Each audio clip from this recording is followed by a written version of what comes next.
Hello and welcome to the Retail Science Podcast. I'm Jeff Gorey. This is a monthly podcast featuring the hidden secrets of top-tier retailers and how they apply AI and data science. The show features conversations with people who have been in the trenches for some of the biggest brands in retail. If you enjoy the content, please subscribe, rate, and review us to help us reach more people. Finally, we are brought to you by Retsy, Retail Science Simplified. Find us at retsci.com. I hope you enjoy this episode. Today we are talking about back to school. That includes both preseason planning and in-season allocation. Once again, Meg Galgano, our head of consulting, is joining us to discuss the factors that impact this critical part of the retail year. Thank you again for talking today. We've been discussing it quite a bit, but obviously it's back to school time. So I thought it would be neat to discuss some of the different factors and how you account for back to school in both the forecasting or planning process as well as the allocation process when you actually get into season. So just to kick it off, what do you think are some of the key factors as retailers are planning for back to school? Sure. I think there are a couple different buckets, but one thing to consider that's always a consideration generally in forecasting are timing shifts. So the timing shifts are usually relatively small. If somebody starts on the 7th of September versus the 9th of September last year, not a big deal. But if we're talking about a 1 to 2 week shift, it can have a pretty significant impact on when your back to school season starts, on when the peaks are, on when it drops off.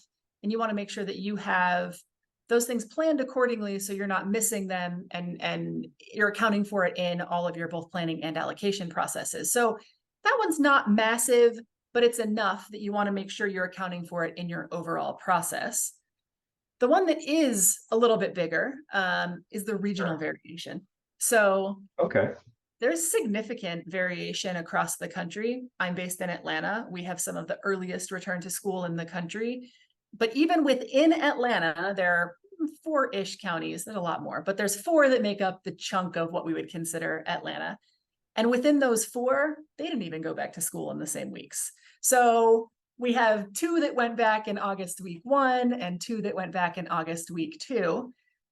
So if I took a look at just the top 7 largest cities in the country, the spread of start dates is across 6 weeks. So it's not small. It's not 1 to 2 weeks. By August week 3, you have about 47% of students have gone back to school already. And 32% of those students go back in August week 3. Then you've got some smaller weeks. And then September week 2, another 36% go back. So it's a large spread across time. The challenge this poses for forecasters is, one, understanding again when your peaks are going to be, and then in-season management of your inventory. So most allocation processes are not forecast-based. They're in the moment. They're right now, who needs it the most, based off of looking at, for example, their last 4 weeks of sales and their expected builds over the next 4 weeks based off of historical builds. Makes sense. That's great for Atlanta and Texas in July. Not great for New York in July, because New York's peak is much later. New York is actually the one that goes back to school the latest. They go back post Labor Day. And that accounts for like 35% of the total students that go back in those 7 large cities. But that means that if we said, right now, who needs it? We send it all to Texas and Georgia and South Carolina and the places that go back to school early. And then New York is left with whatever is there. So the actions, you have to make sure you're holding inventory for these locations that have such a varied peak and when they go back to school. It definitely sounds like it. That's kind of amazing. What about, is there anything, I know you've worked with a few retailers in your past, is there any anecdote or personal experience you've had with actually trying to figure out when's everybody going back to school and how to plan with it?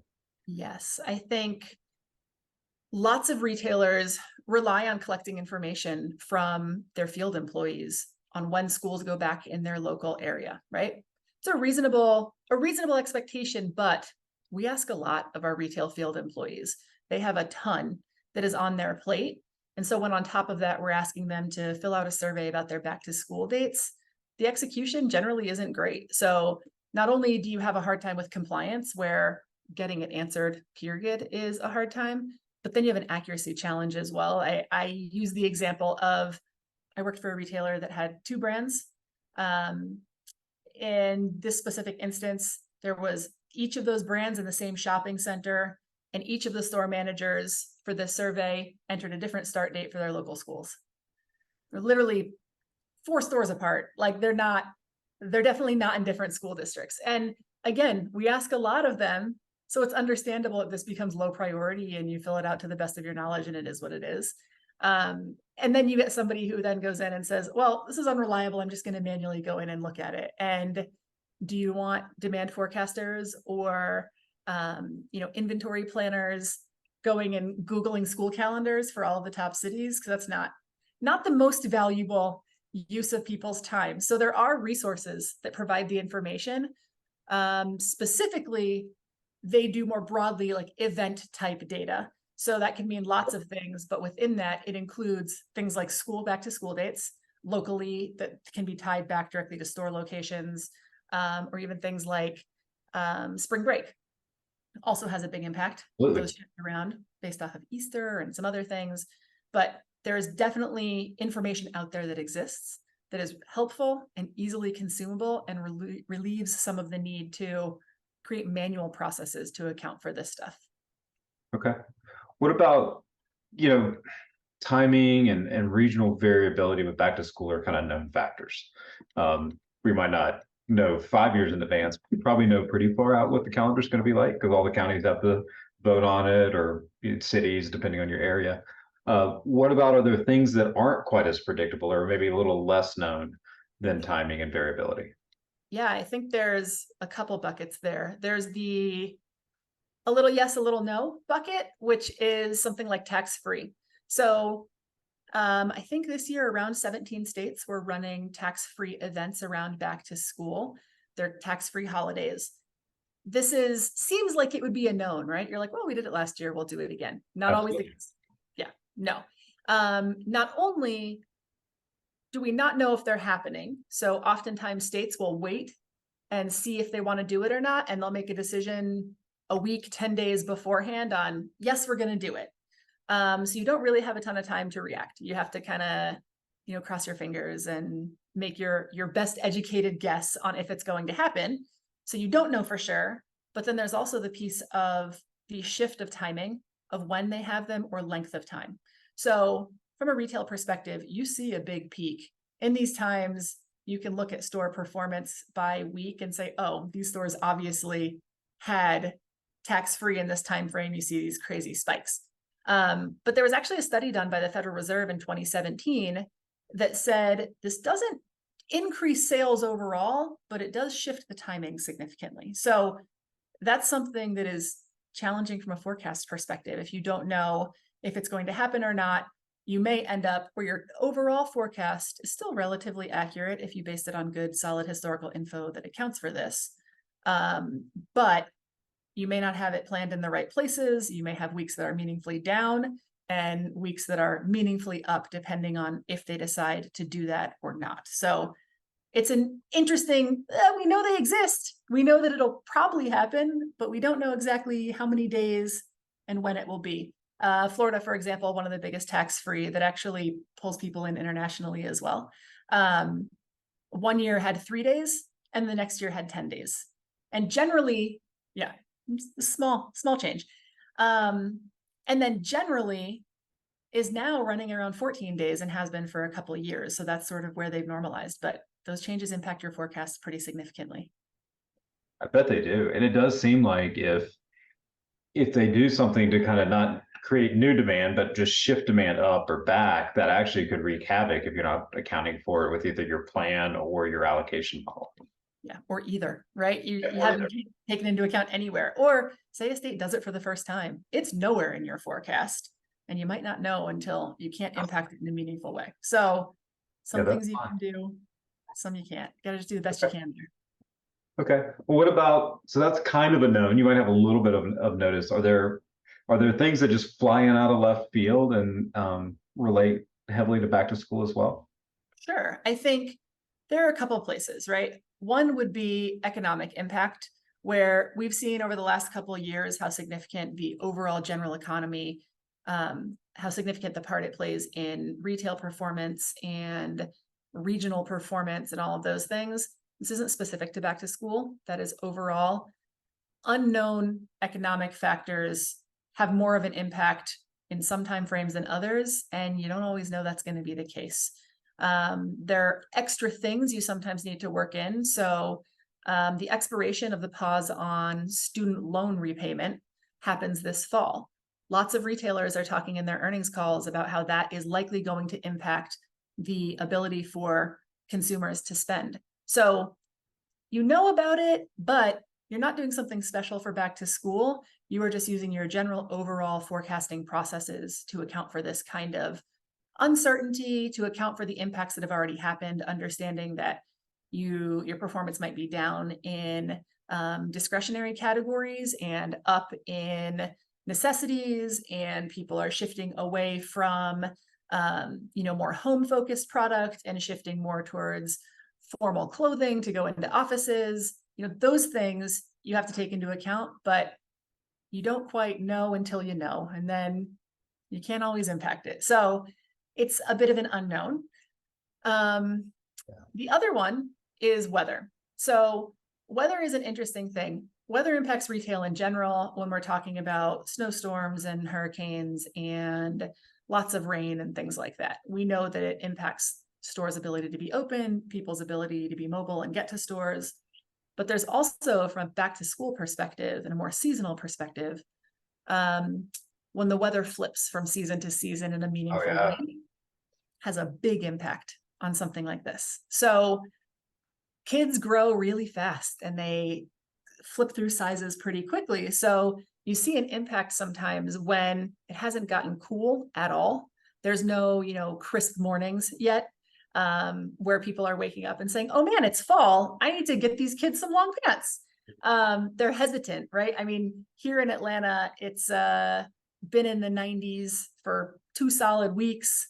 Feels like temperatures in the low 100s. Thinking about buying hoodies and pants is difficult, right? So until that shift happens, that can have sort of a dampening on the total volume that is purchased.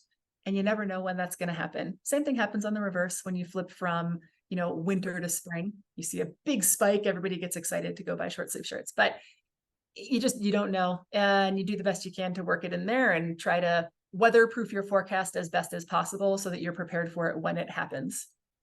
No, that is a great point. And that makes me think it's funny. I was teasing my daughter the other day because I swear students have actually normalized this whole phenomenon by going out and deciding they're just going to wear athletic shorts and hoodies year round. I mean, I live in North Carolina, so it's really moderate. I don't know that would necessarily fly in Georgia until you get into the AC.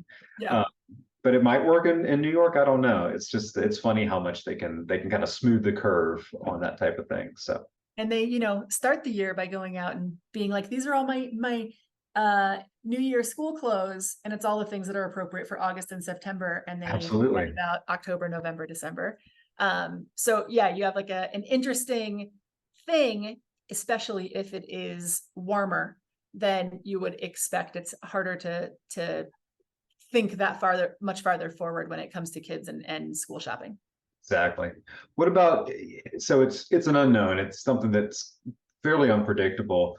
Are there ways with data science that you can actually account for or kind of manage that risk? Yeah, absolutely. I think one is being able to understand what are ups and downs caused by causal factors in your forecast versus what is your cleansed base demand. So what is your foundational demand? And that's helpful from the perspective of understanding, well, what happens with shifts? What happens with changes in timing? What happens regionally? What's driven by back to school? What's not? And being able to put that into your forecasting process. So understanding base demand and then understanding, event and peak driven demand. And that can be done through quite a few different analytical science-based forecasting approaches.